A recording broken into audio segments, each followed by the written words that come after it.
Hello and welcome to PM Express, and this is indeed a very, very exclusive. We are at the Jubilee Lounge at the VVIP, where all the presidents who visit our country literally pass through.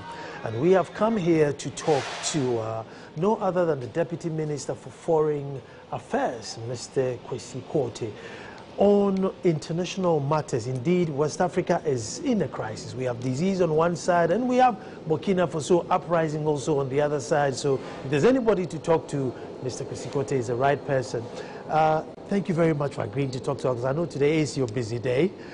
And I just want to start with Burkina Faso. And I just want to ask what everybody's asking. Is this uprising likely to spill over down south and to neighboring countries? I do not think so at all. The historical conditions in Burkina are different from other countries. So this most probably is peculiar to Burkina. With Burkina, you know, the president has been in power for the past 27 years. There's been instances of trying to reopen the political space and enlarge it. And I think what may have created this crisis was what the people perceived to have been an attempt to have the constitution amended to enable him for yet another term. So I think it's an interesting expression of people's power and expression of the political awareness of Africa's people. And generally, it's a plus for Africa. The challenge now is how to slowly organize this and lead it to a proper entrenchment of democratic rule of rule in Burkina Faso. That'll be a plus. Because there are not many success stories of where the president's lifeline is being severed in the middle, and the transition.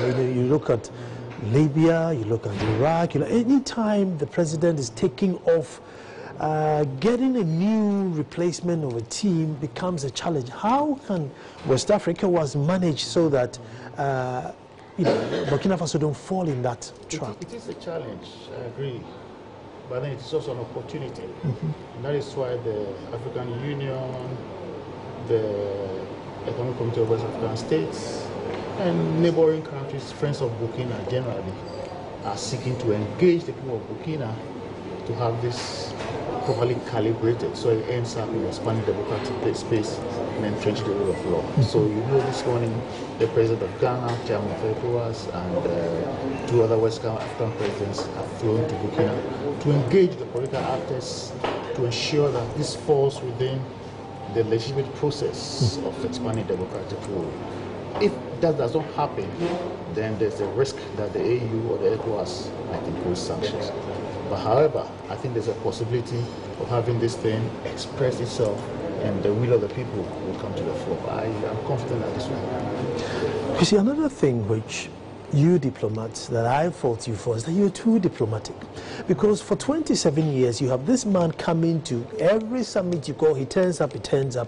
I mean, is there no way that somebody can say, listen, you've been here for the last 20 years, and by now you shouldn't be coming again? But if the people had not risen up and kicked him out, he probably would have come for 30 years and nobody would say, look, mister, I think you've been overstaying your welcome. It is true, but it is also true that the people of Burkina have stated it loud and clear, and that cannot be denied. So they've spoken for all of us. But what I'm saying is that how does ECOWAS itself put that pressure on president so that I know that, listen, after 2 terms, if they call for an ECOWAS meeting and I go, I might be embarrassed or I might not be welcome, therefore, let me serve my term and go. Because sometimes, you know, I'm in power, so I have the services and I can oppress people. Yeah. But you see, you have to distinguish between what the Constitution says and what the Constitution does not say. Now, the Constitution has said that you have 2 terms, and that's it. The issue in Burkina was that he was trying to use Parliament to amend the Constitution to expand his term. If the Constitution has said that there's no term limits, nobody can complain. So the issue was what people saw to be an attempt to use the parliamentary process to do something against the will of the people. For you know, I mean, the Constitution is supposed to be the expression in legal form of the total will of the people. So what the people have done is the best expression in defense of the Constitution, in defense of the 2 terms. I think that's a credit to them. It is no secret that Blaise Compaoré was one of the main engineers or the people who executed Thomas Sankara. So why is he also welcome into the League of Presidents? That is quite another thing. As to whether the issue of Thomas Sankara's death and whether that was the period of military rule, there was a struggle for power. You know, now we have gone beyond that. Whether after this the issue of Thomas Sankara will be brought up again, that's quite another matter, and that's the matter for Burkina people. For the moment, what the AU, the ECOWAS, and neighboring countries and friends of Burkina are interested in to see that this process is shepherded very quietly, very methodically, and make it a plus for democratic rule. For this process, which is a clear expression of the will of people, to be now translated firmly into a new government, new civilian, democratically elected government, supported by the people, expressing the will of the people. That is the challenge. Because I agree with you, but going back, I'm saying, why do you welcome somebody into this League of Presidents if he has that thing, that tarnish? There's a contradiction here. You are talking about an African situation which is general. Then you have to relate it to a situation in a particular country that is particular. Now, in Burkina Faso, if the constitution allows him to stay, and he has operated in a constitutional manner, it's a little problematic for somebody else to say that he should not do that. If, however, as it has turned out, he appears now to be acting in defiance of the constitution or trying to amend the constitution in ways that the people do not agree with, that's another matter. But so long as he's elected constitutionally, it's a little difficult for anybody else to say, no, you're not elected properly. You know, there's a slight tension between international norms as they apply in a particular national entity.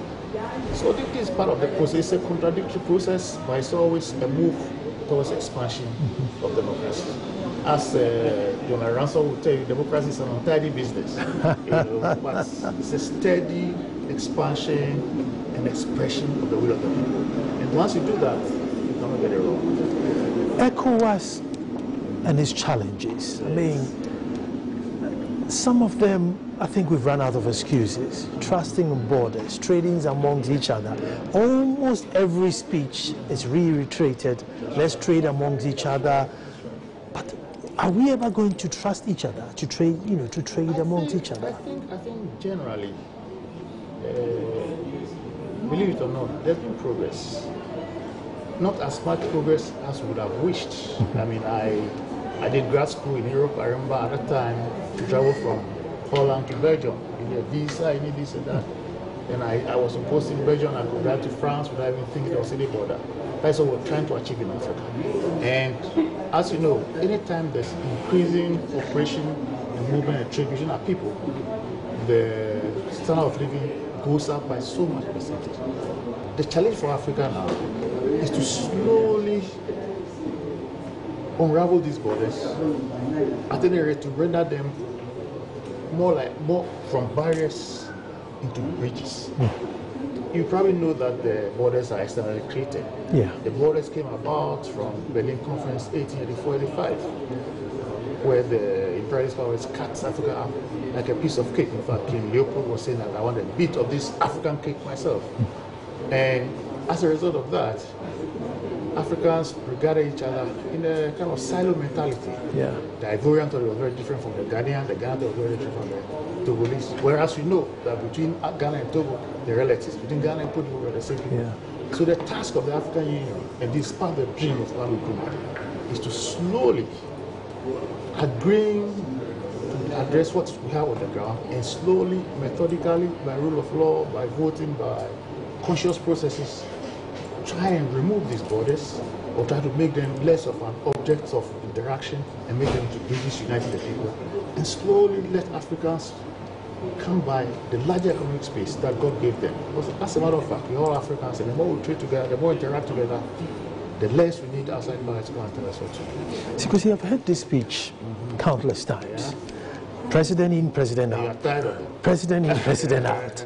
So can we at least even start with one? You know, maybe just achieve one every 4 years. trade? I think that it is overly optimistic to set yourself deadlines. Though I agree that it's also a point of encouragement. The thing is to do the small, easy things. Let people go from country to country without let of hindrance, and let the traders move back and forth slowly without so much hindrance, and consolidate on the gains that were obtained from the little moves we make. One people had this dream, but his dream perhaps was too far ahead. But the reality now is that his dream is as real today as it was some time ago. And the task for Africa is, they have set us this problem, we have to try and solve it and move forward. Let me move over to Africa and then come back to ECOWAS. And that's AU stand saying that they basically don't recognize the revolt, unconstitutional. And if you look at the support from the whole of Burkina Faso, is undoubtedly that, look, this was not what we want, go out. So for the AU to come back and say, well, whether you wanted that or not, we are not in agreement, I find it... No, I have to commend you. I think that's a particularly interesting question. You see, when the AU talks about unconstitutional change of government, they're merely thinking about military changes of government. Now, this argument has arisen in the AU, and I try to tell them that you can have a military change of government, you can have a mass uprising which are the support of the people. Unfortunately, once you have defined an unconstitutional change of government as anything other than having to vote, the question of interpretation of a situation like this becomes problematic because nobody had really imagined, anticipated, or legislated against it. So, what the AU or ECOWAS is trying to help the Burkina people do is that let's have a transition, let's have a popularly elected transitional leader, a civilian who represents all the various groups, make the preparation towards elections, let the political parties function, and then let the leaders now compete for political power on the platform agreed by all the people. As soon as they're able to do that, this condition will not apply. That will then be a proper constitutional way of moving forward. And that is what the President of Ghana and the three other presidents are trying to nudge the Burkina people along the way we want. And I think that's going to happen. Because the Burkina people have shown clearly that they cannot tolerate a military government. They will not allow an opposition. That is clear. 2 weeks. I mean, is that not pushing it? 2 weeks is short, but there ought to be a genuine popular attempt to move in a direction. Once this direction is demonstrated, the international community is reasonable. Because you know that in politics, things are not always as you see them. But the thing is to make it clear to them that what we do not want is an outright military takeover. And the military appears to have understood it. And they are also assured that they will endeavor to have a civilian leader within 2 weeks, and then he can lead the people forward.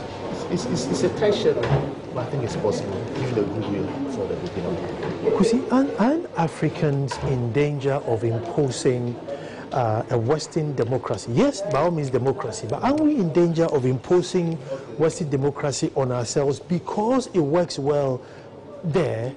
We think it has to work well here. What is Western democracy? Well, Western democracy now, I may say that there are countries who have systems working like clockwork. They don't need any individual to do anything. The system works. So they probably have individuals as supervisors. In our case, the system doesn't work. So the individuals constantly have to move the systems. I'm not so sure, I think the African people understand democracy and recognize the democratic regime when they see one.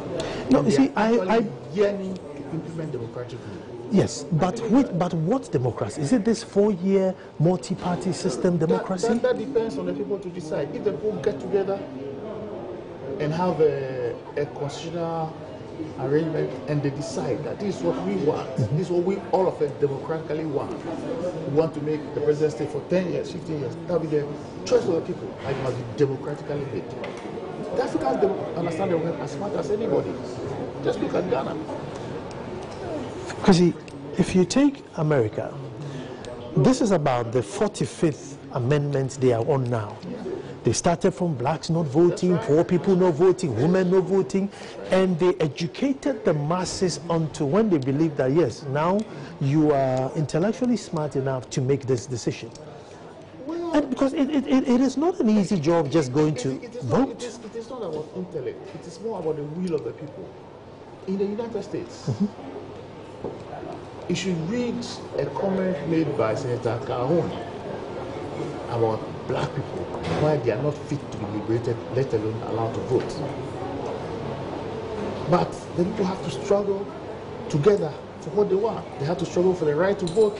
They have to. Martin Luther King died for that, and now they have that entrenched. It's a continuing struggle for your rights. Nobody will give you rights as a gift. You have to struggle for them. When you have them, you defend them. In America, what's interesting that they have the constitutional courts, the U.S. Supreme Court, which I think is the best calibrator of the mood of the people. Because there was one time when the U.S. Supreme Court ruled against the rights of blacks. But at one point, depending on the nature of the development society, the U.S. Supreme Court ruled that it was unconstitutional to refuse voting rights and other rights to black people.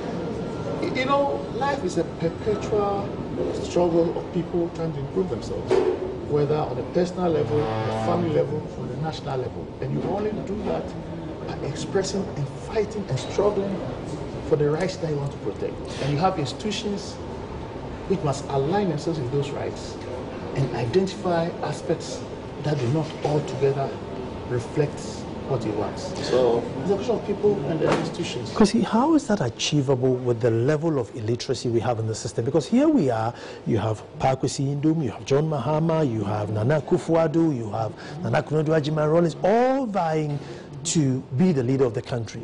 So as the charcoal seller in Edumasa, where I come from, has to now read and go back and track record and see, because of ABCD, he or she is suited at this particular time in our history to lead. You'll be amazed to find how smart and politically astute this charcoal dealer you are referring to can be. The people can discern what is truth, what is progress, and it doesn't matter whether you can speak English or not, the people know exactly what they want. I believe in the people.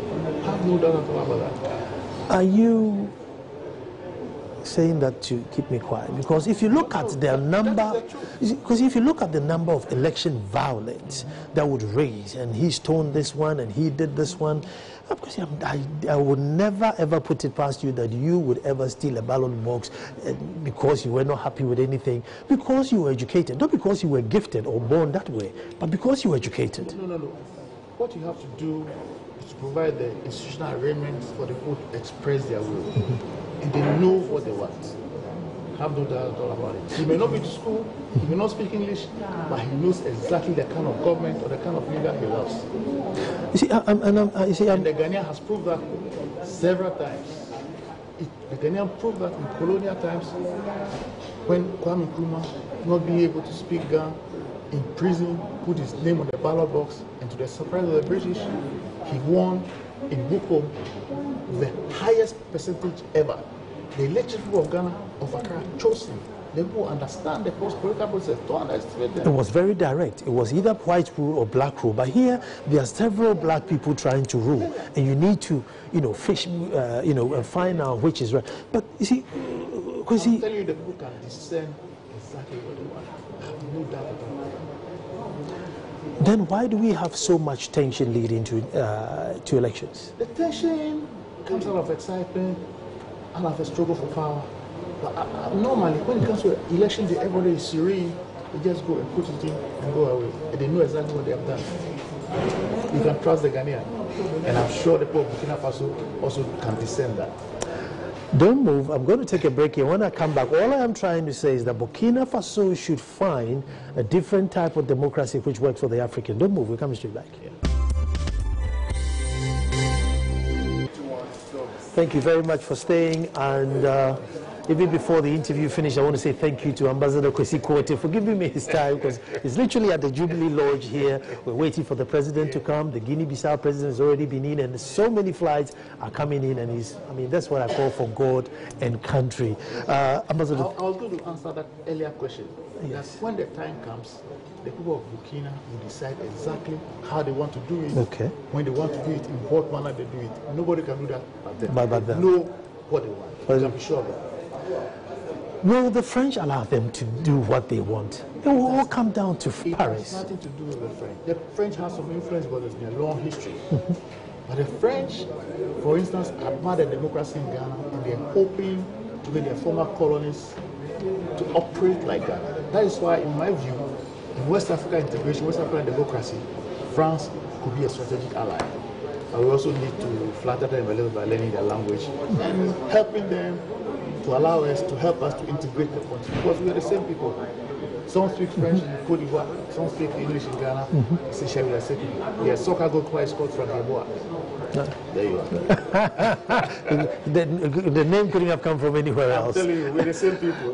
But, Ambassador, haven't we limited our democracy to voting? I mean, we are very good that 4 years we go and vote. I mean, I was at Fadama just a couple of days ago, and they were all complaining bitterly that come 4 years, all these guys who want our vote won't come here again. I mean, haven't we limited it to voting and assuming that democracy is fine? I agree with you.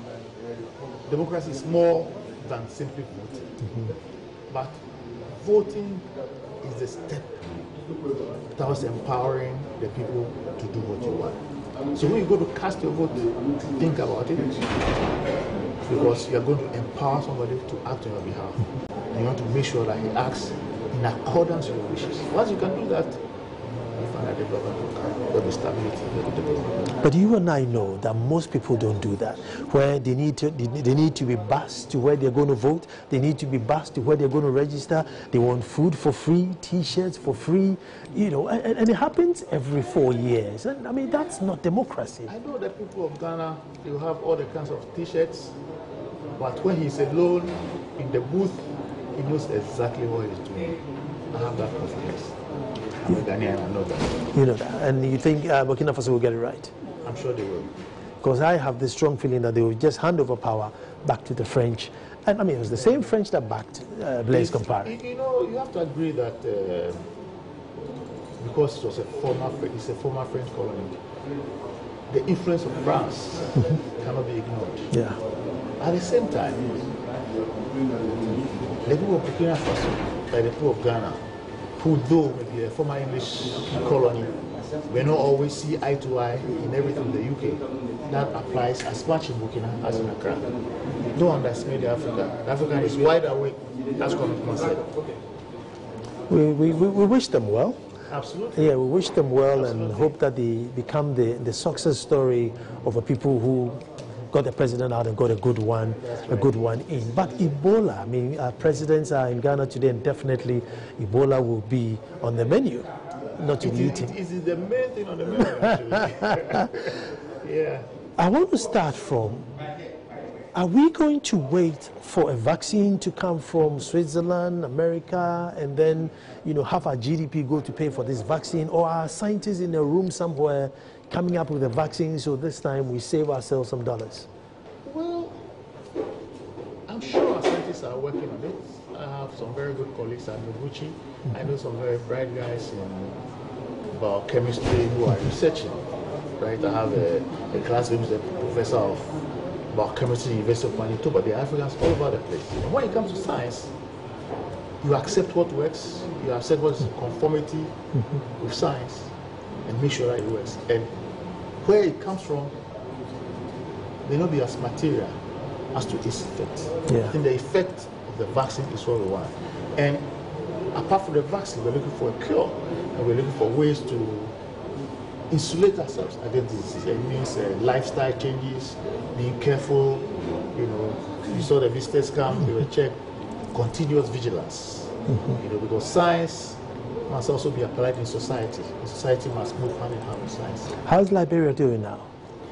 Well, it could be better, but I'm told that the rate of infection now has kind of plateaued and beginning to come down. So the story is coming back. People are getting more and more aware of the disease, and it's getting better. And very soon, I'm sure, this will be better. What's the real cost to us, this Ebola? I mean, how much GDP? Are we losing? How much money are we losing? I don't know. I cannot tell you offhand. Okay. But I think that the cost in human life is already too much. As far as I'm concerned, the cost in human life is too much. Once we can get a hold on that, we can begin down to farm again, to develop our economic and social system again. So for the moment, in the places like Liberia or Sierra Leone, all farming appears to have stopped. And so there's appeal to the international community to support with foodstuffs, with food, with other things. You know, the president visited them, took a lot of goods and stuff. But the most important thing is to stop the infections so that people can go back to their lives. Then we can begin to talk about cost. Now we have to make sure that there are no more infections, that farmers can go back, that people will not die like that. That for me is the heartbreaking matter about it. But the good news is that it's beginning to plateau, and very soon it will start going down. Ambassador, will ECOWAS be ever or will ever be able to look after their own or one of their own? Oh, I think we're slowly getting around to it. You know, ECOWAS is only a part of the larger African Union. And Kwame Nkrumah very recently warned against regional groupings. He thought that it would distract us from the central issue of African unity. The AU decided that we work according to regional blocks, which are the building blocks. Whether you agree or not is a matter of preference. But ultimately, I think that Africa can only move forward if we allow the free flow of goods, capital, and people all around the continent. People will claim their future, and I'm sure that is coming. I'm going to come back to the ECOWAS question, but okay. on the AU, if we are trying to get an AU, won't the regional thing, you know, I mean, ECOWAS and then the East Africans and South Africans, won't it? The idea is to have the regional groupings deal with matters in their jurisdiction in the various regions, but always do it in accordance with the general line of the African Union. You see, when you're dealing with a problem, whoever is nearer the problem tends to have a closer appreciation of the issues and can address it. At the same time, we know that we're all Africans, as Kwame always famously says. So we're trying to look at things as one. So there's a coordinating element between the regional groups and the Central African Union direction. But there are still push and pull factors. You know, there are various nationalisms, regional matters, and all that. But the central issue is to move towards African Union. So those closer to them, you know, issue are, you know, more probable, more likely to solve it quicker. So I say that they are likely to understand the issues clearer. As a result of that, have the potential to probably have devised better answers to the solutions. So then, I come back to my original question where, let's say Liberia or Sierra Leone is running out of food because of Ebola. I mean, there are 16, 15 other countries. I mean, if everybody chipped in plantain, cassava, gari or something, would we need any international body to come in and help, and for what reason? Everybody can chip in, but as Kutu Achampo famously said, self-reliance is not incompatible with foreign aid. You know, you can rely on yourself, but you're not going to reject any offers, will you? No, no. But see, but I say this because we seem to use foreign aid as a first option. And I can give you so many examples, as in when, you know, Mali had the coup d'etat, it took the, you know, French to give us a craft and this, to, you know. You could say that. Yeah. And the reality is that sometimes our wishes are far more expensive than our abilities, right? So you may want to do something, you don't have the wherewithal. But you should put in an effort, and when somebody comes to help you, it makes it better. You know, you can rely on yourself, but you're not going to reject any offers, will you? No, no. But see, but I say this because we seem to use foreign aid as a first option. And I can give you so many examples, as in when, you know, Mali had the coup d'etat, it took the, you know, French to give us a craft and this, to, you know. You could say that. Yeah. And the reality is that sometimes our wishes are far more expensive than our abilities, right? So you may want to do something if you don't have the wherewithal. But you should put in an effort. And when somebody comes to help you, it makes it better. Ambassador, I mean, have we not run out of excuses? As a sub-region? Well, you could call it excuses. But so long as the challenges are there, you have to find ways to address them. Because you cannot wish prosperity in overnight. And we have problems that we have to address. How challenging is it to feed Liberia? I mean, it's a big population. There's Nigeria, there's Ghana, there's Ivory Coast. You know, 40% of food stuff go waste anyway. No, already Ghana has begun to export corn. We're able to donate some things to Liberia. It's a matter of putting your house in order, being self-sufficient, and self-sufficient enough to be able to give some extras, and to also encourage and increase traffic and trade between us. There will always be problems. So long as they're life, there are problems. But the challenge of life is trying to solve problems and to preempt them. That's what leadership is about. It is, but again, what I'm saying is that for us, everything now becomes a problem. There are very little things that we just... If there were no problems, I'm sure you'd be bored. It'd be a boring world if there was no problem. No, I want there to be problems, but I want there to be problems. I want us to be able to solve it. There to be problems. Problems are there, whether you want them or not. Yeah. The idea is to address them in a systematic, scientific way. And to be able to do that, you need to organize yourself properly. That's what we're trying That's to what do. I'm talking about, the organization of ourselves. It's about organization. Kwame always said organization decides everything. We have to improve our organization, and with it, we can do everything. And how well are we doing on that? That's what I'm leading to. That is the challenge for both you and I and all Ghanaians. Is that not so? but we can't give up. No, but we can't give up. You cannot afford to give up. But we can't give up. You're not allowed to give up. So what's going to be the way forward for our Ebola crisis? No, I think the Ebola crisis now, the President Mahama, did a great job by bringing out the issues at the United Nations. He brought the dangers to the attention of the international community. Now the international community has seen that they cannot have it confined to only Africa. If you don't deal with it at the source, the police will come meet you and take them wherever you are. So there's an upsurge of attempts to try and address it. Okay, the world is a globalized world now, so you cannot say that this is somebody's problem. Every problem affects everybody. We have to begin to see ourselves as a family of nations, trying to support each other, trying to help each other, trying to donate what you do not need to somebody who needs it.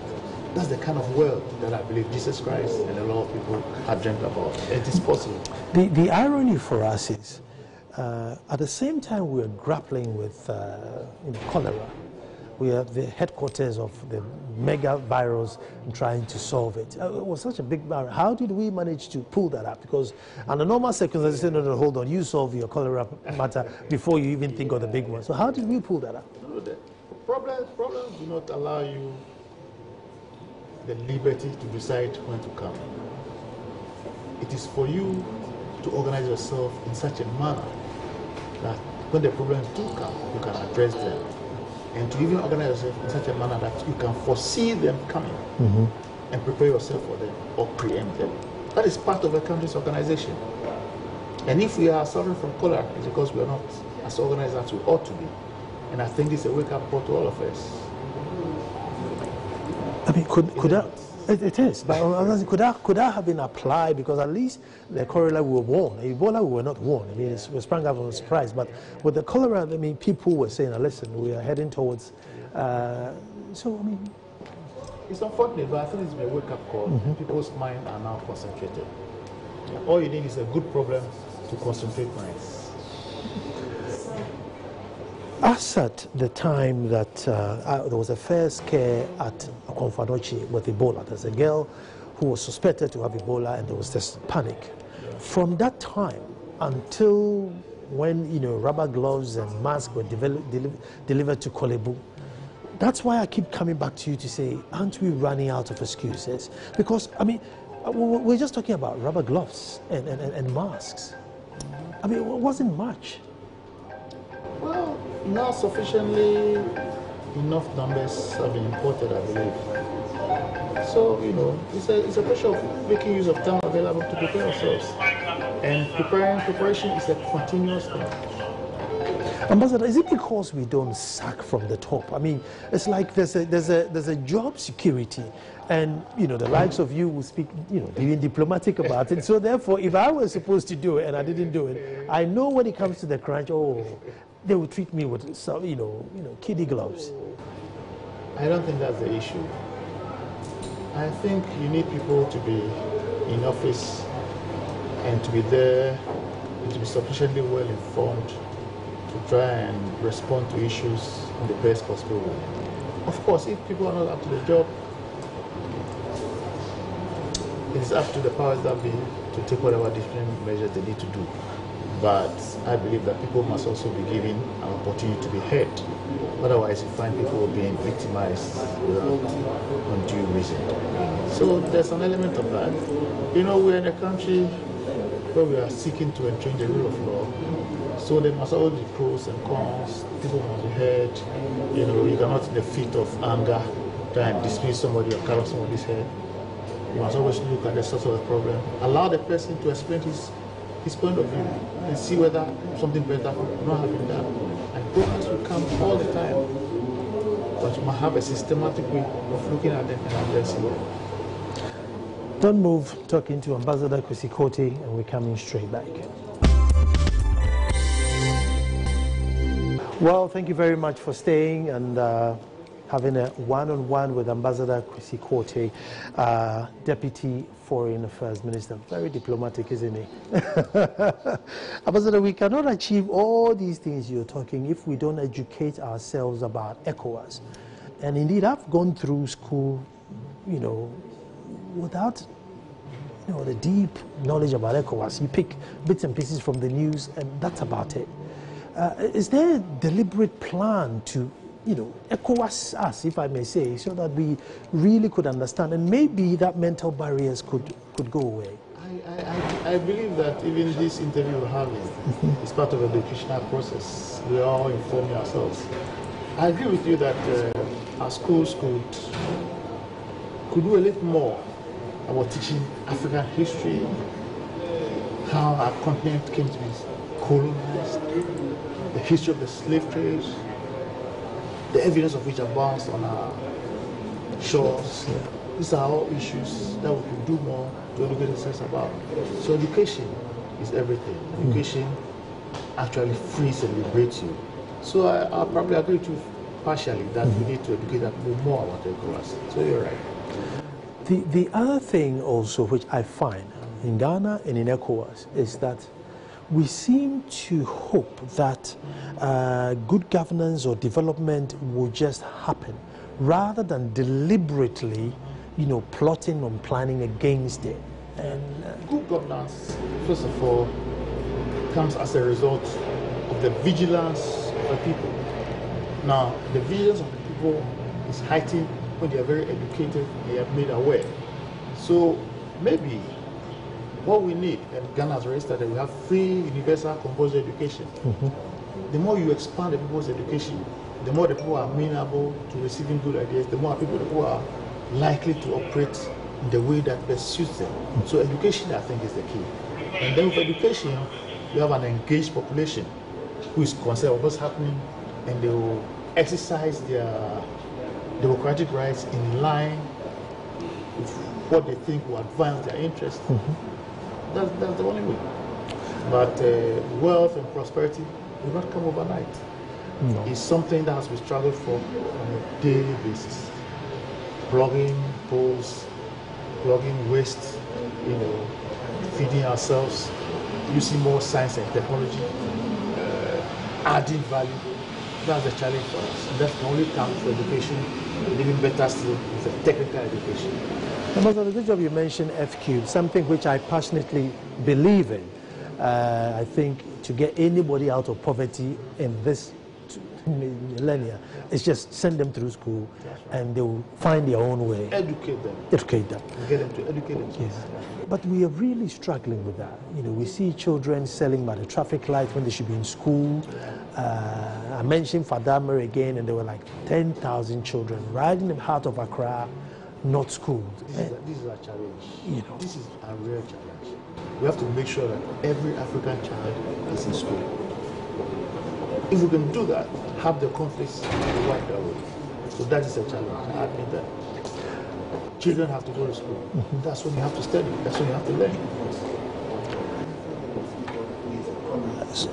I know we have now limited schools that it has to be a big building and a big block and everything, but indeed schooling is where there's a good teacher in front of, you know, some children. I mean, schooling is not about buildings. Schooling is about reading, studying, imagining, and developing your mind. You can do that under a tree. You can do that anywhere. You must have students who are yearning to expand their cultural awareness. That is what education is about.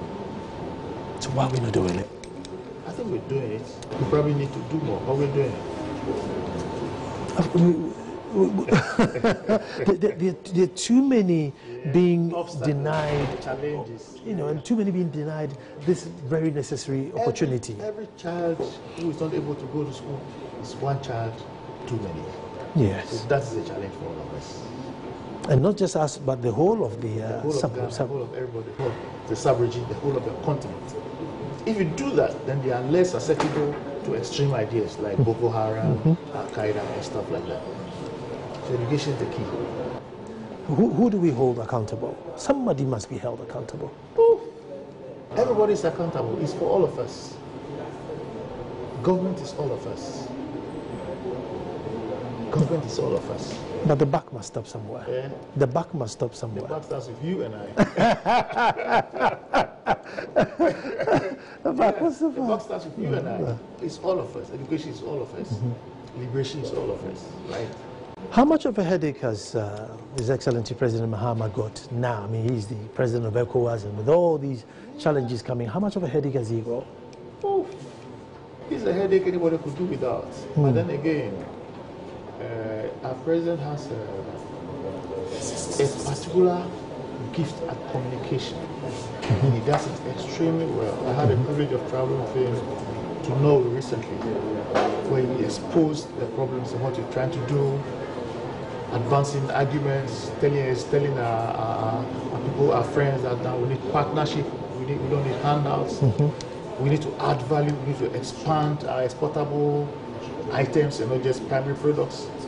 And from what I saw, he was really so warmly received.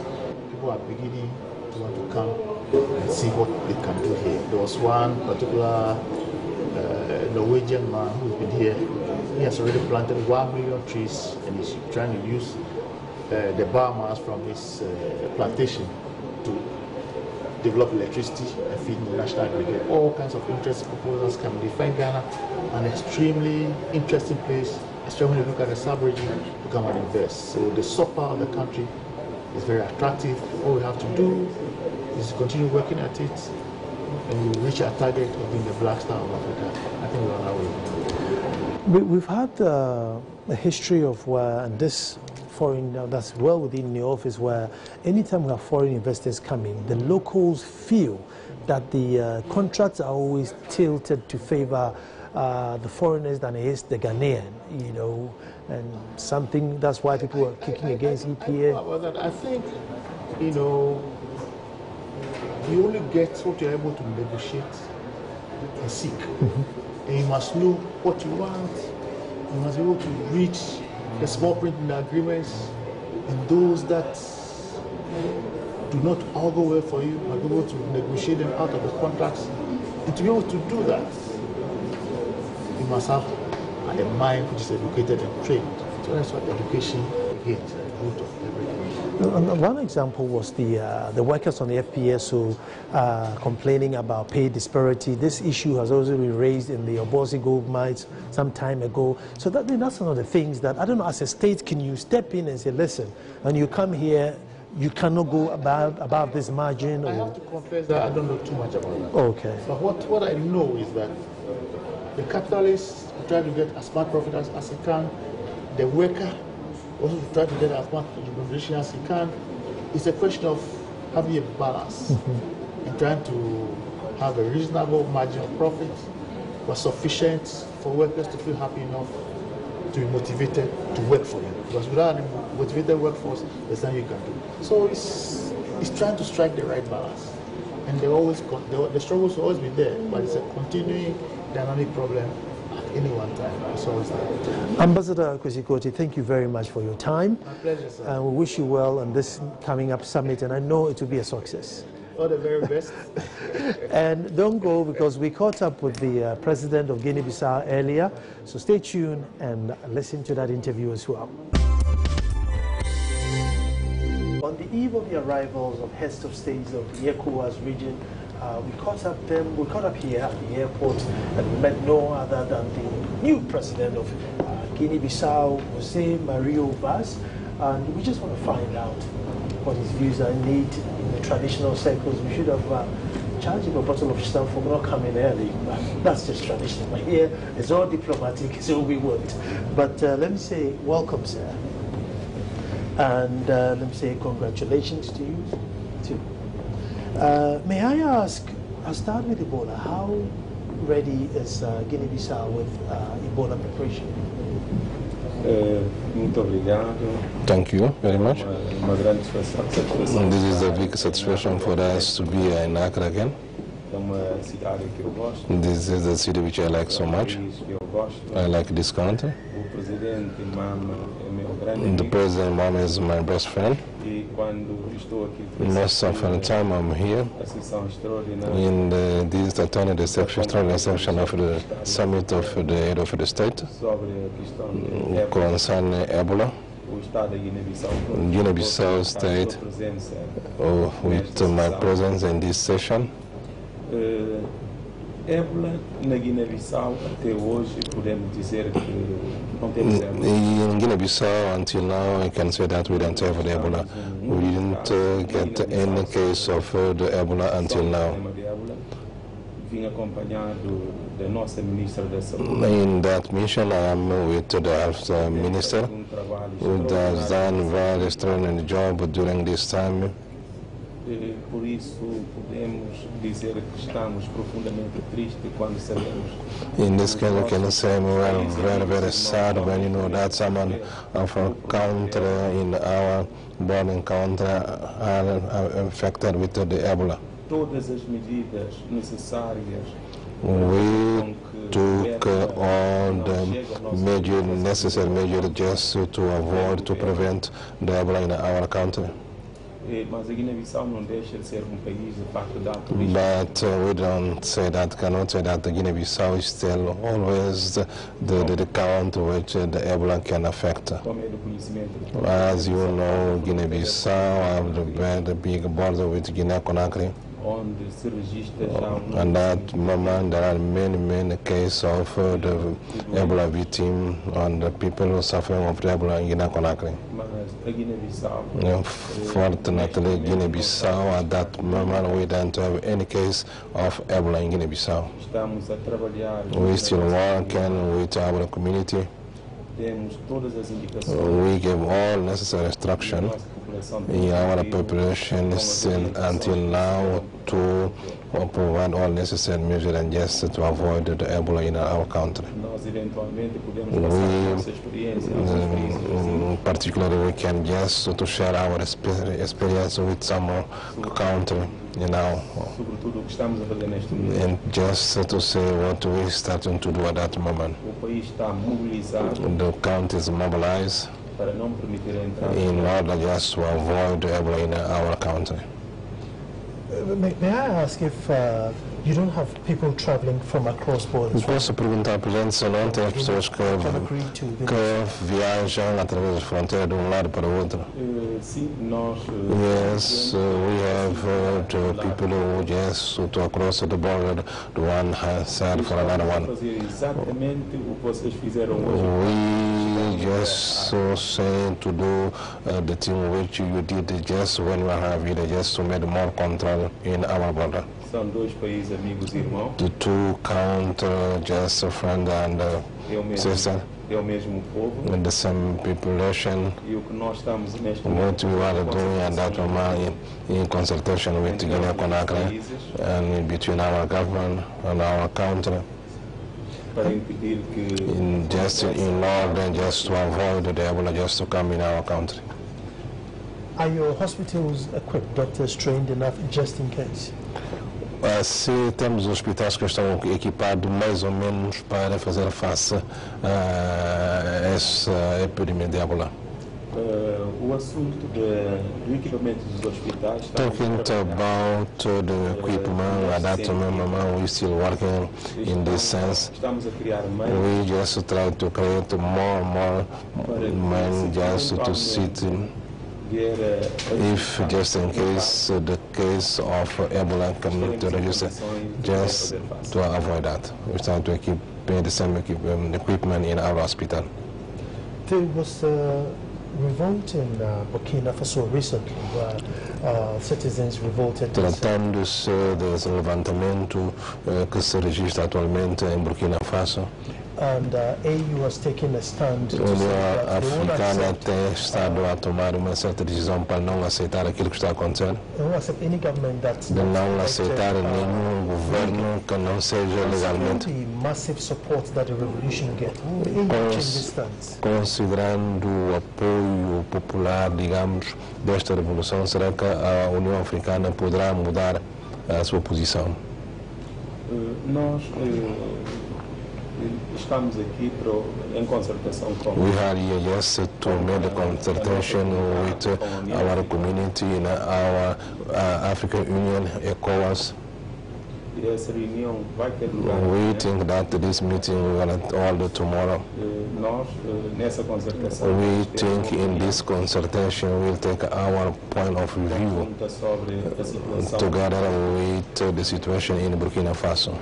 A única observação que eu gostaria de The only observation which I would like to make, as you may know, Guinea-Bissau is a country which has been through in this kind of situation. Nós ficamos bastante tristes. We are very, very sad what we know that something happened in Burkina Faso.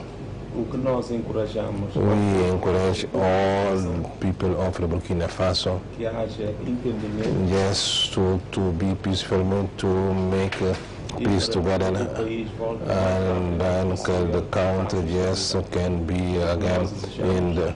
We would like also wish. We encourage all these people in this way. Because when we have faced this problem at the moment, we had the support for most of the people in our sub-region. They decided to give a big support of Guinea-Bissau. That is why Guinea-Bissau go in that way with the peacefully mean. I did that with my wish, the Burkina Faso, changes to find easily the peace, and the peace and the stability will come over in Burkina Faso again. Well, I want to say thank you very much. Muito obrigado e muitas felicitações. Thank you very much.